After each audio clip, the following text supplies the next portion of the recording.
every single day, and their best will be good enough for us. You talked about Diggs being a leader, and you got a lot of guys that you brought in that have been captains and leaders. You've gone from being here to going to Philly, and they talk about you being kind of a leader.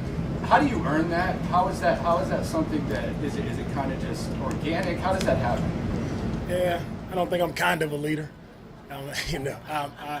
I've always been in that leadership position. It's just always been important to me, as I mentioned yesterday, to help others around me. I was always tasked with, I don't know how it happened this way, but I was always tasked with playing with younger guys, whether it was Zach Downs, Brian Cushion, Michael Kendricks, Jordan Hicks. I always had a younger guy next to me, and it always meant something to me to impart some type of wisdom into that young man to help him further his career, because I had veterans when I was here, Sean Barber, Danny Clark, Morlon Greenwood, guys who really helped me when I was a rookie. So that's what the NFL is all about. It's about, we stand on the backs of the guys who came before us. And that's why we've seen this game continue to grow, and it's where it is today is because of all the men who sacrificed and came before us, and it's our job to continue to pay it forward, and that's what I expect out of all our veterans, right? You continue to pay it forward to the young guys, and that's how the league continues to thrive. I guess what are you guys going from Houston to Philly and doing that? Not like Diggs walks into the locker room, he's automatically looked at as a leader. Is there something like, do you look into that before? Is it just the presence, getting to know the guys? How's that? When you go from one team to another team, the NFL is a tight community. So everybody knows everybody around the league, and even so nowadays a lot of guys are training together from different teams. They're training together in the off season, so everybody knows everyone, and everybody understands the reputation the guys have and the type of player they are. When you're a great player, you instantly have that respect when you step into any locker room around the NFL. A few more guys. CJ mentioned how going to year 2 he wanted to own more of the offensive operation. How have you seen him grow in that department? I've seen CJ grow in handling the offense, just in his command of the huddle, command of his communication. Like it's been really great to see, like seeing from where we started last year to where we are today and what we're able to do on day 2 offensively. There's no way we would have been able to do that last year at this time, but it's because of CJ's growth and how he's taken control and taken command that's allowed us to really be way more advanced than we were in last year. Can you talk about year 2 for, not year 2, but 2 days in, off season for Kenyon Green, what you've seen so far? Yeah. With Kenyon, with the first 2 days, what I've seen a guy who's in shape and a guy who's ready to compete. And that's going to give him his best chance to put his best film out there, and we'll see.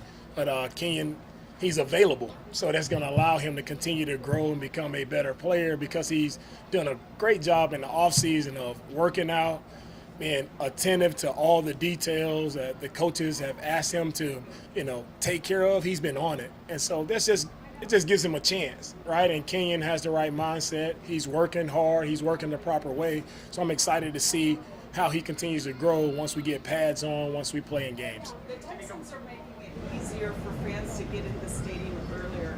What does it mean to the team when the fans are loud on defense and quiet on offense? And can you tell any stories where you felt it in NRG Stadium? Thank you for the question. I've gotten that question a lot since I've been in Houston about fans getting to the stadium, early.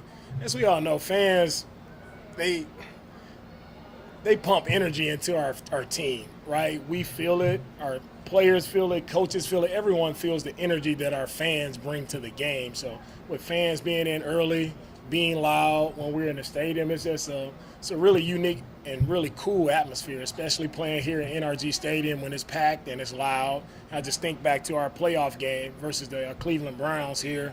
It's just a special moment, just to see how packed the stadium was and what it meant to our players, right? And it just provides them with more juice, more energy to go out and execute their job. In regards to 2 players that we hear from momentarily, it's one thing to see them on tape, but it's another to get them in the building and get a chance to work with them. What have you kind of seen from both Joe Mixon and Danielle Hunter since they've been with the Houston Texans?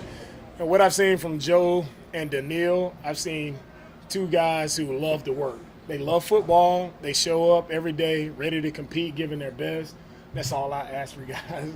And they have they're really good teammates, right? Really great teammates. They care about others. You see Joe, he probably got handshakes with everybody on the team. You see the bond and connection that he has, and it's cool to see, right? There's two guys who, again, they've been successful in other places. So we're excited to see that success continue here in Houston. Coach, when you look at the offseason, there's been a lot of talk about the wide receiver position, of course, adding Stephon Diggs. But what are you looking for from the tight end group to impact this offense? From our tight ends, I'm looking for even more explosive plays out of our tight end group. I think Dalton did a great job last year of being very consistent, reliable. And we've seen Brevin step up and make some plays, make some explosive plays for us down the field as well. So I'm excited to see Brevin's growth. Brevin's a young player who I think has even more in the tank, and he can be a playmaker for us. So we know what Dalton brings, and we can bring Brevin along, and also excited about the rookie Cade Stover to see what he brings. He's a physical guy. He can move around and play multiple spots, so excited to see him in action. DeMeco, when you look at the progression of Blake Fisher, what are some things that you've seen just from him going to left tackle when he was primarily a right tackle in college?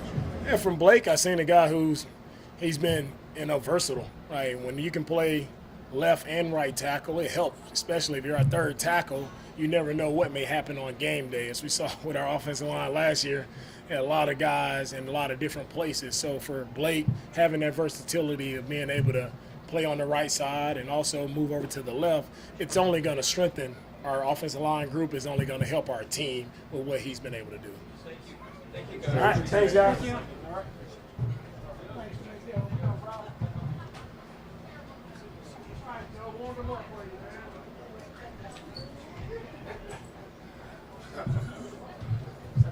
What's good? So now that you've been in the offense and with these guys for a few months, how are you liking it, and how comfortable do you feel just in everything that you've been taught and what you're doing out there? I feel like I'm very comfortable in it. Obviously, still a little bit of things that I gotta get in the playbook on, but obviously that comes with the install. Obviously, we haven't fully went over everything, but I feel very comfortable where I'm at. I think that my role in the offense is very unique, and I'm definitely embracing everything that comes with it.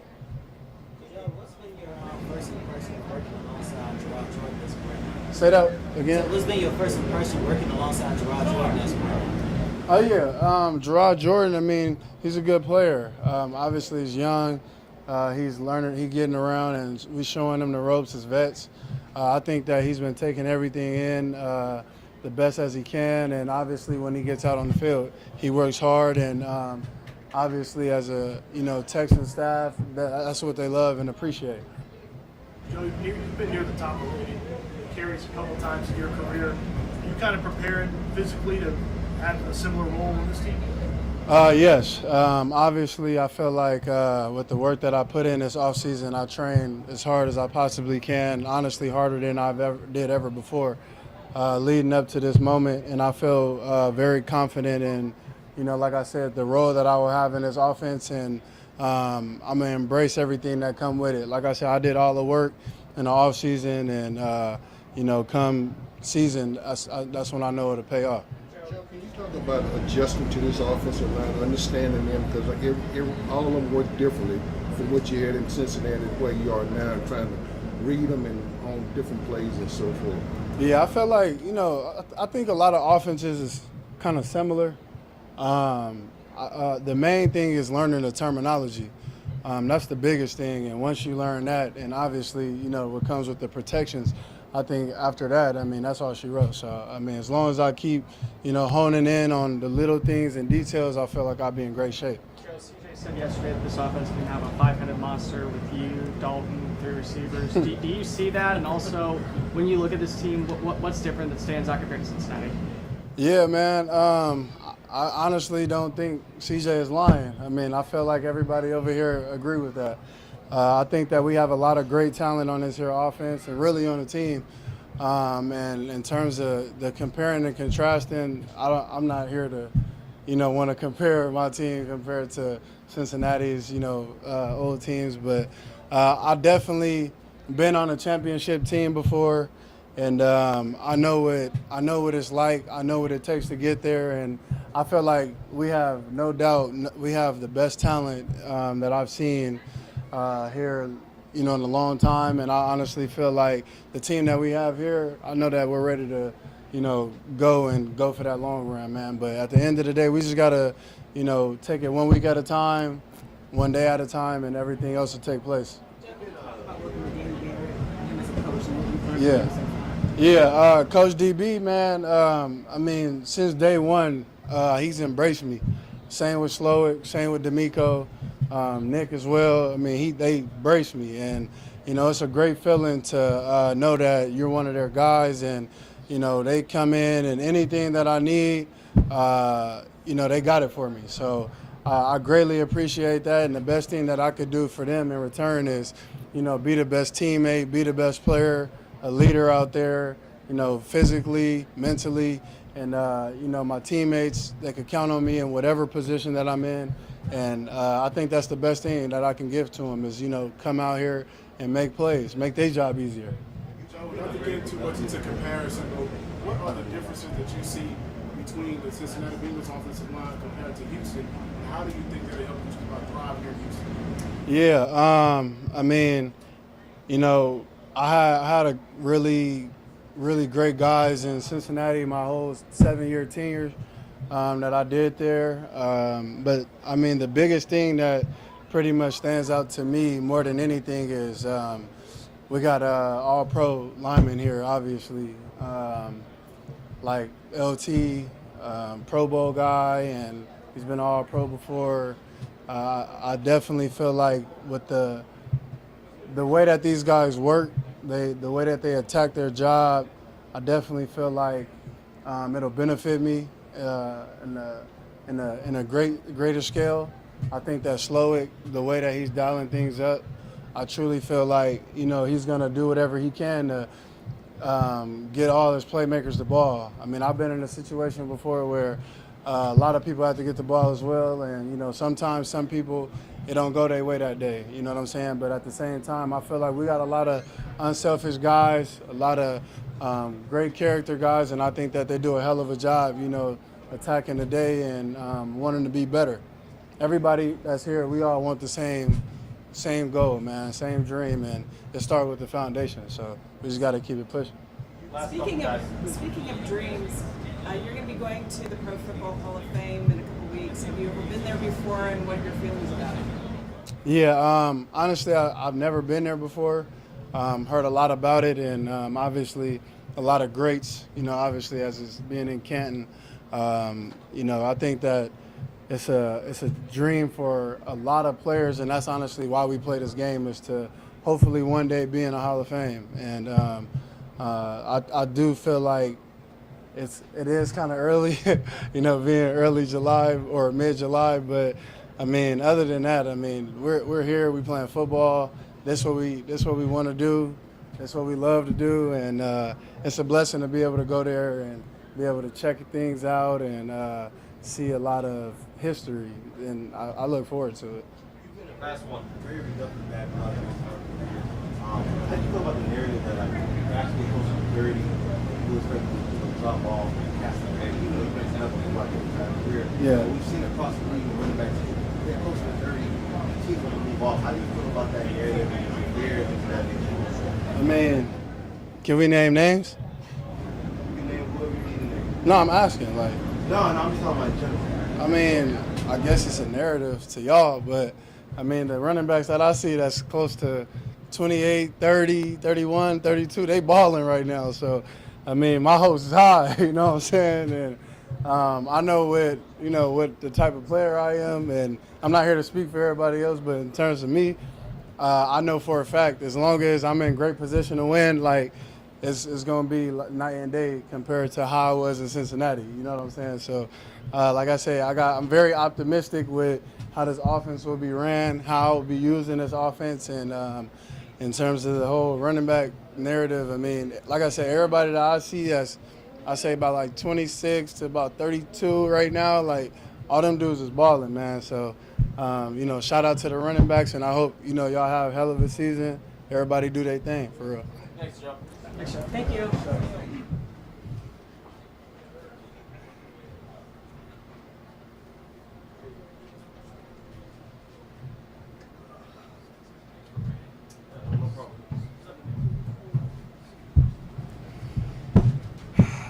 What's up, guys? How y'all doing? Good, how are you? Good.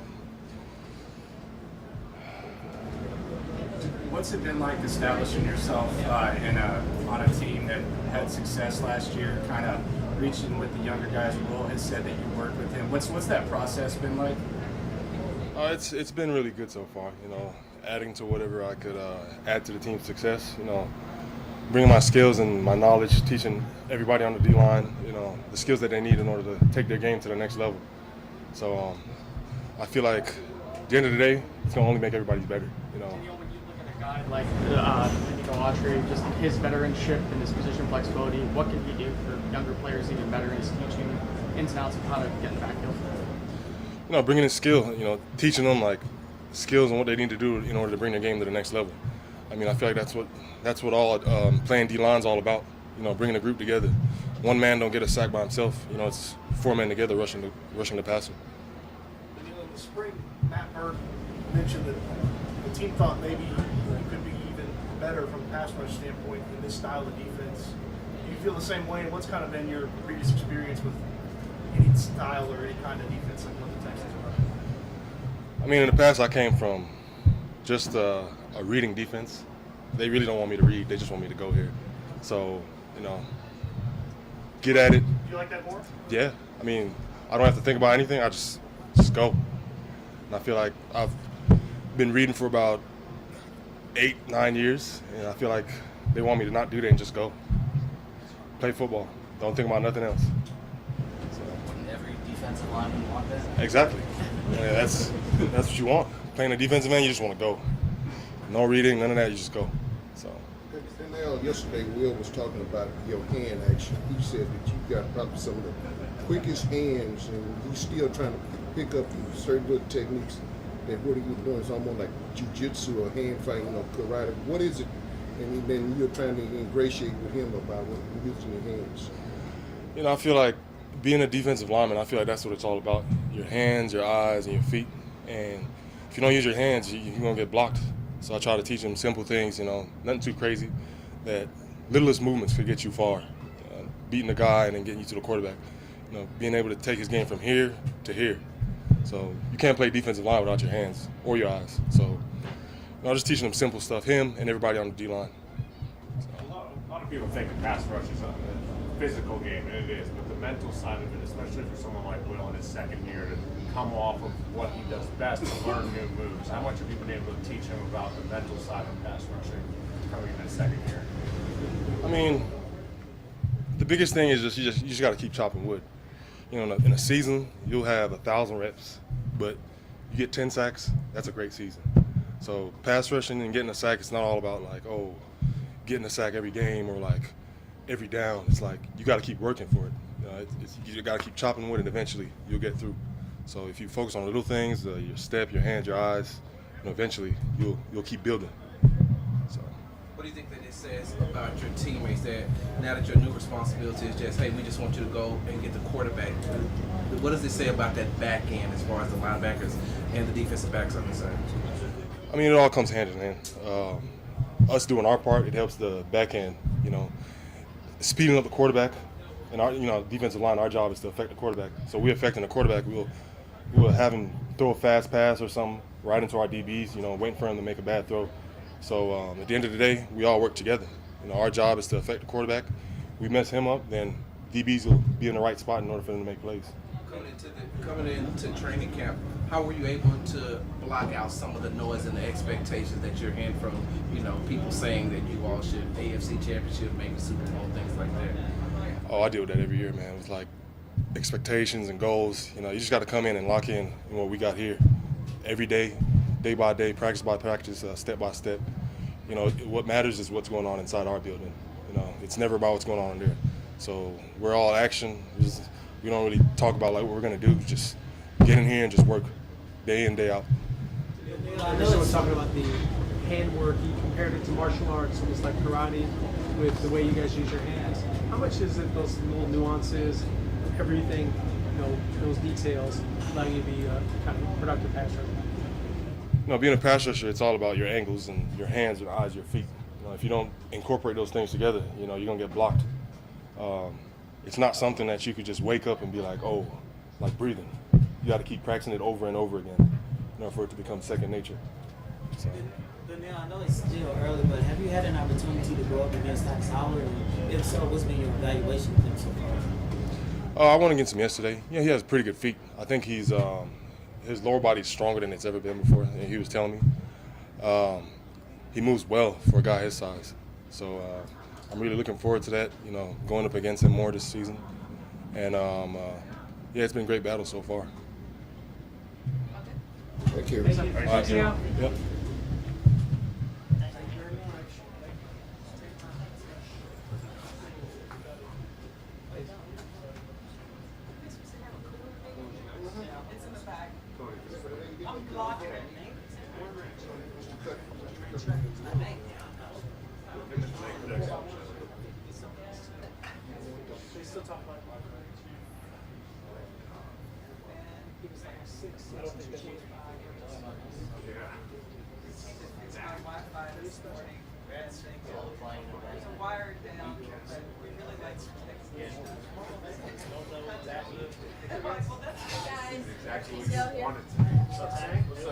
How y'all doing? I'm alright. So now that football season's finally here, what is it to just break the huddle, be around the guys, and to see it all kind of come out there with the It's very fun. It's very fun, just what I've been waiting on since I got injured back in December. So just to go out there and just be around the team again. I was around the team at OTAs, but this training camp, so it's different. There's something special going on, so it's very special for sure. What's different about you going into year two, being able to have, even though you missed part of last season, 1 year ago, what's different? I feel like just knowledge of the game, knowledge of the playbook, things like that. I could play like slower.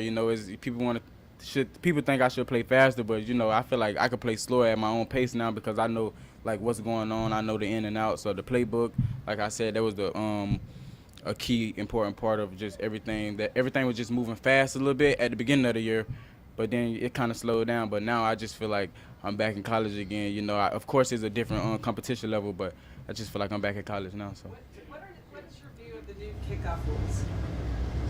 I don't really have a view on it. I have to really we got to go out there and have a couple games so I can see how I feel back there. But to be honest, I like it better the old way, like them coming from a father, so I can see what I want to do. But it's cool for right now.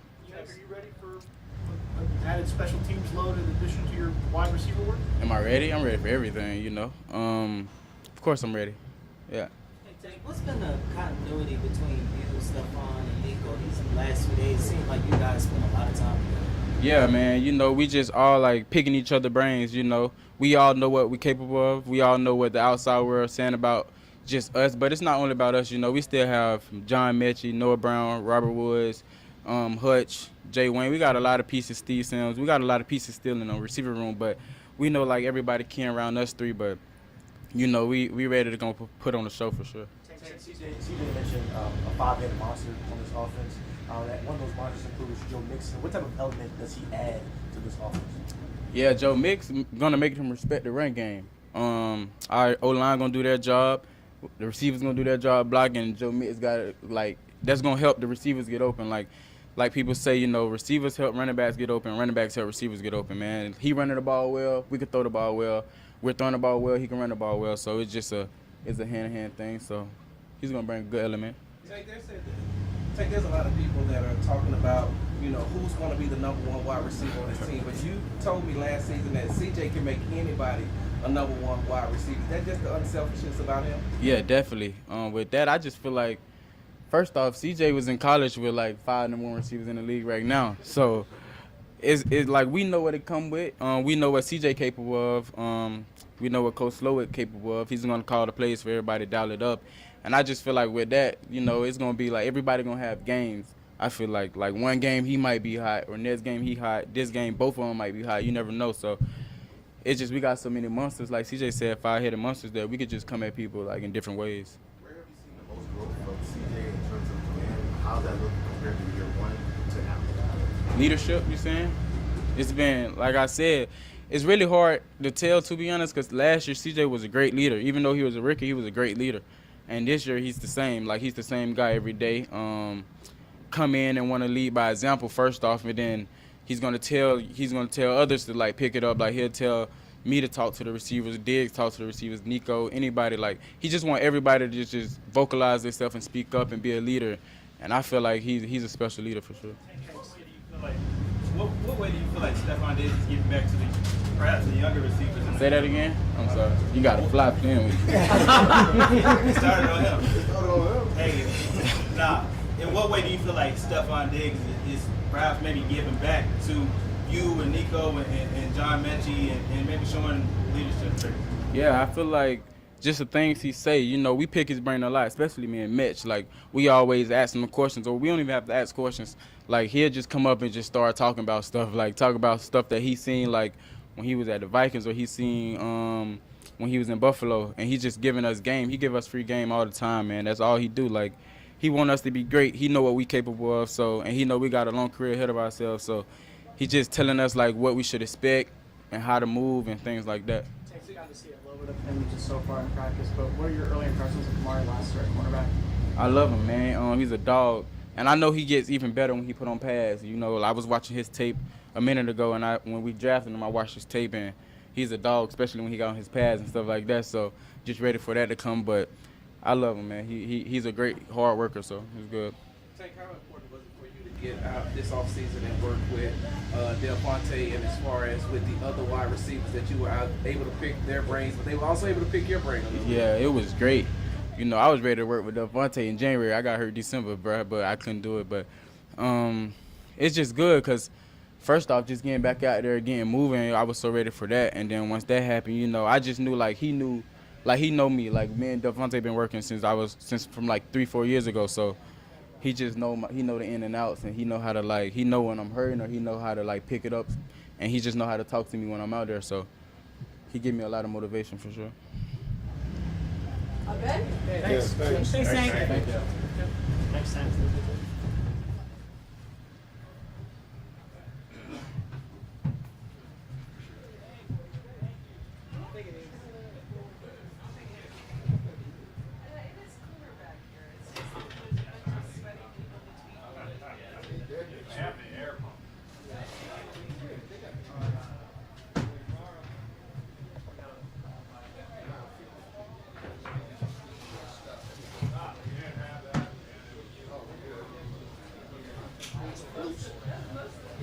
Yeah,